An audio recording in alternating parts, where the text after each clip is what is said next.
کچری یو سړي ښځې سره جګړه شوه او دی ورته وایي چې طلاق یې طلاق یې طلاق یې 1 کروڑ ځلې طلاق ووایي دا طلاق اختیار د سره نشته لکه څنګه چې د نکاح اختیار د سره نه و چې ټوله جرګه ناسته نه وي خلق راضي نه وي ښځې ولا او نه وي کړی دی نشي نکاح تړلی همدارنګې به په طلاق کې دواړه فریقه راضي وي ښځه به ورته ووایي چې او راکه. هلته په خیبر کې هغه پښتنو له طلاق ورکړو 3 طلاق یې ورکړه نو چې نه کېدل تا هلته ولې ورکوله اوس به هغه ښځو خلک ښځې طلاق کړي نو دا غریب له د مخکې نه هیلې جوړ اوس به د حقه پښتانه ستا ګریوان ته لاسونه ته رااچوي ښځې یې پرې طلاقې کړي دي اوس در سره بله لار نشته ظالم بچیه اوس دا مسلې پرون ټیکو نن نه واقع کېږي ولې د ګریوان ستا خو عجیبه دین دی سار یو شان جوړی ماښام بل شان جوړی خلک به درپسې خاندي داسې په ګډو وډو سر شوی. الحمدلله وکفا وسلام علی عباده الذین اصطفى اما بعد فاعوذ بالله من الشیطان الرجیم بسم الله الرحمن الرحیم یا ایها الذین آمنوا ان جاءکم فاسق بنبأ فتبینوا. انتہائی محترم اوریدونکو کتونکو نن 31 اکتوبر 2024 دی د څو ورځو نه په سوشل میډیا باندې د مشهور منکر حدیث چې اصل کې د قرآن نه هم منکر دی او اوس صرف د احادیثو نه دی منکر بلکې د رسول الله صلی الله علیه وسلم د رسالت نه بیخي انکار طرف ته روان دی او د رسول الله صلی الله علیه وسلم د ذات نه منکر دی او د نبی علیہ السلام ډېر سخت ګستاخ او بې ادبه دغه یو کلیپ د طلاقو په حوالې سره چلیږي او په هغې کې ډېر خطرناکې خبرې کړې دي عام خلک خو هغې ته په دغه کېږي په دوکه کې به غورځېږي د دې وجې نه زه دغه کلیپ د یو څو خبرو وضاحت کوم. دی په د خپل کلیپ کې وایي د ښځې یو سړي چې په خپل منځ کې جګړه نو دا ښځه دا سړی د ښځې ته وایي ته ما باندې طلاق یې طلاق یې وایي که 1 کروڑ پیرې دغسې طلاق ورکړي د طلاق نه واقع کېږي. زه راځم د ده په دا خبرو باندې تفصیلا بحث کوم د هر یو شق جدا جدا جواب کوم. یو خبره دی دا کوي وایي دا څنګه چې دا سړی د طلاق مالک دی دقسې دا ښځه سر طلاق مالکه ده وایي دا اختیار سړي له چا ورکړی دی چې د ښځې له طلاق ورکوي او ښځه په دې باندې راضي نه ده یعنې د ده په نسبت باندې سړي ته د طلاق اجازت نشته دی دا اجازت د ده په نسبت باندې ښځې ته حاصل دی او دی چې دا خبره کوي چې طلاق اختیار سړي ته نه دی حاصل ښځې ته حاصل دی دلیل ورباندې سره فبعثوا حکما من اهله وحکما من اهلها. اوس د دې سره څه تعلق سره طلاق د اختیار سره خو بهرحال زه اول نمبر راځم دا مسلې د قرآن نه هم خلاف کړي د احادیثو نه هم خلاف. اول نمبر کې زما دلته چیلنج دی چې یو آیات یا حدیث دقسې وښایه چې په هغې کې دا وي په صراحت سره چې د طلاق اختیار سړي ته نه دی حاصل دا ښځې ته حاصل دی دا په تا باندې زما دا چیلنج قرض وي انشاءالله د قیامت د سبا پورې ما ته دغسې دلیل پیش نه کړي قرآن پیش کا حدیث پیش کړه کوم ځای نه چې پیش کولی شي. دویم نمبر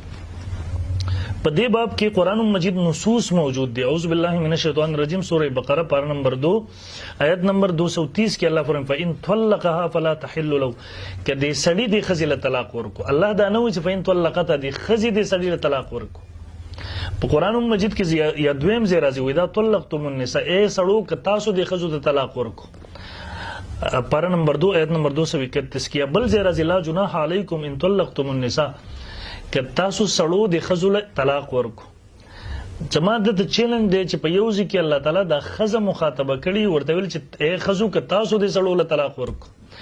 ته قرآن مجید دا نصوص خو ځای په ځای راځي چې طلاق اختیار سړي له ورکوي چې سړی طلاق ورکو سړو تاسو طلاق په دې طریقې سره ورکوي یا په دې طریقې سره ورکو هغه ته خو وایي لیکن د ښځو تذکره چېرته یو ځای نه ده راغلی. بل څلورم نمبر زه تاسو دا حدیث ته وزم ابو داود صرف جلد 1 صفحه نمبر 305 د زما په لاس کې رسول الله صلی الله علیه وسلم فرمای ابو هريره رضی الله عنه راوی دی قال ثلاث جدهن جد درې سيزونه چې دا غیر رښتیا هم رښتیا دي وهزلهن جد او پغې کې غب شپ هم رښتیا دي.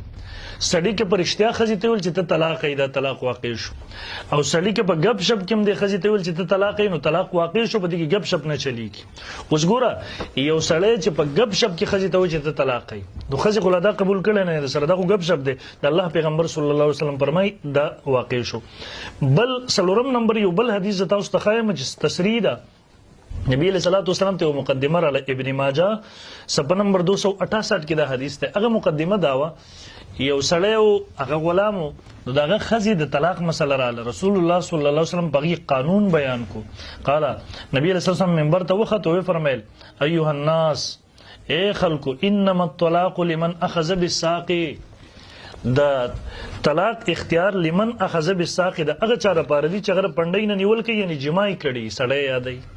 او دلته انما کلمه د حصر ده او په حصر کې د حصر حقيقي ده چې تجاوز غیر ته نه کوي دا یعنی دا اختیار صرف سړی ته حاصل دی خزي ته نه دی حاصل او فقهای کرام هم دقه لیکلي دي دلایل په ډېر شی پیش کولای شو قصه وګدیږي بیا په دې باندې دیو جن اکتفا کوم فقه اسلامي او ادلته اغلی کی ان الذي يملك الطلاق انما هو الزوج دا سلور فقه سلور واړه پغې کې راجمع کړو دغه دلایل راجمع کړي بهشکه هغه چې طلاق مالک دی هغه خاوند انما هو الزوج ولا تملكه او نه مالکي د دې طلاق شریعت الزوجه زوجه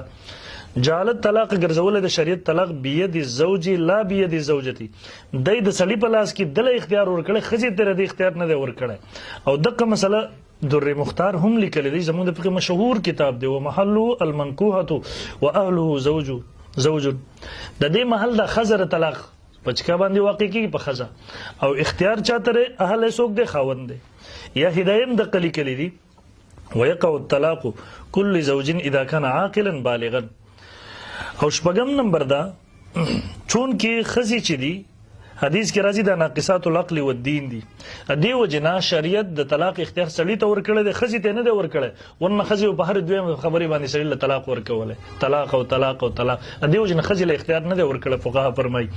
او دې چې کوم دلیل پیش کړل فباسو حکم من علی د خزي او سړی په منځ کې لانجره له مشکل پیښ شو نو دا غیر پر قران اصول داخول چی جرګه دی جوړ شي د خزي د طرف نه د سړی طرف نه دواړه د کینی په خیر سره د مسله حل کی نو د دې خوري سره تعلق نشي بلکې خو شرم نشته چې طلاق اختیار د خزي حاصل لې ته د څنګه دین په کوم طریقې استدلال کې طریقه د استدلال خو دی وخایا عبارت النص سره دلالت النص سره اشاره النص سره غزاونه په کومه طریقې ته استدلال کې استدلال خو دی وخایا دا خو تاسو بوز باندې او ردی په باره کې روح المانی د زما سره جل 6 صفحه نمبر 18 مشهور تفسیر دی وی له اصلاح ذات البین دا خو د اصلاح دنیوي اصلاح خبره کوي طلاق خبره خو نه کوي چې دیو منځ کې اصلاح راولي او دا معرف د مولانا کاندهلوی صاحب رحم الله دی د دې مناسب مفتی شفیع صاحب رحم الله جلد 2 صفحه نمبر د دې 455 کې لیکي دوسری بات دی وی اول خو بدیو مصالحت ہوگی کہ اگر نہیں دوسرے جملہ سے یہ بھی سمجھی جاتے ہے کہ ان دونوں حکمین کے بھیجنے کا مقصد یا بیوی میں صلح کرانا ہے اس سے زیادہ کوئی کام حکمین کے بھیجنے کا مقصد میں شامل نہیں دوسری بات ہے کہ فریقین رضامند ہو کر انہیں دونوں حکموں کو اپنا وکیل مختار یا ثالث بنا دے دویم دارا چې فریقین دا خپل ثالث جوڑ زما طرف نہ تا تو اختیار چار سے یہ تسلیم کر لے کہ ہم دونوں مل کر جو فیصلہ بھی ہمارے حق میں دو گے ہمیں منظور ہوگا اس صورت میں یہ دونوں حکم کلی طور پر ان کے معاملے میں کہ فیصلہ میں خود مختار ہو جائیں گے دونوں طلاق پر متفق ہو تو طلاق ہو جائے نوز گورا د خپل طرف نه کسان ورلله اوس کې هغه په دې کې خیر نه ګور چې ژوند نه تیری هغه په طلاق باندې فیصله وکړه فیصله بوج دګل ته خاون اختیار ورکړی دا غیته او اختیار چې وسله سو خپل مختار جوړ کړي به طلاق واقع کول شي نو بهر حال دغه ما په یو ټاپک د یو سوال جواب وکړو چې د ویل طلاق اختیار خزي ته نشته سړی ته نشته خزي ته منیر شاکر دا مسله د قران نم خلاف کړي و د حدیثو نم خلاف کړي و د فقهای نم خلاف کړي او د عقل نم خلاف کړي او کوم دلیل چې راوړ هغه دلیل سره دینه دویم نمبر دی دا خبره کوي وای کدا سړی خزل لاک کروڑ پیرم طلاق ورکړي نو طلاق نه واقع کیږي الان کې دا مسله در شیعاګانو مذهب د قادیانو د کای سلا الته په خیبر کې هغه پښتنو له طلاق ورکو درې طلاق ورلا نو چې نه کېدل تال ته ولي ورکوله اوس به خزو خلک خزي طلاق کوي نو دا غریب ول د مخ کې نه هلي جوړ اوس به د اق پښتنه ست غریوان تل سونه تر اچي خزي په طلاق کړي وزر زر بل لار نشته ظالم بچیا اوس دا مسله پرون ټیکو نن نو واقع کیږي ولې د مګریوان ستا خو عجیب دین د سار یو شان جوړه ما خام بل چن جوړه خلک بندر بچ خان دې داسې په ګډ وډو سر شوی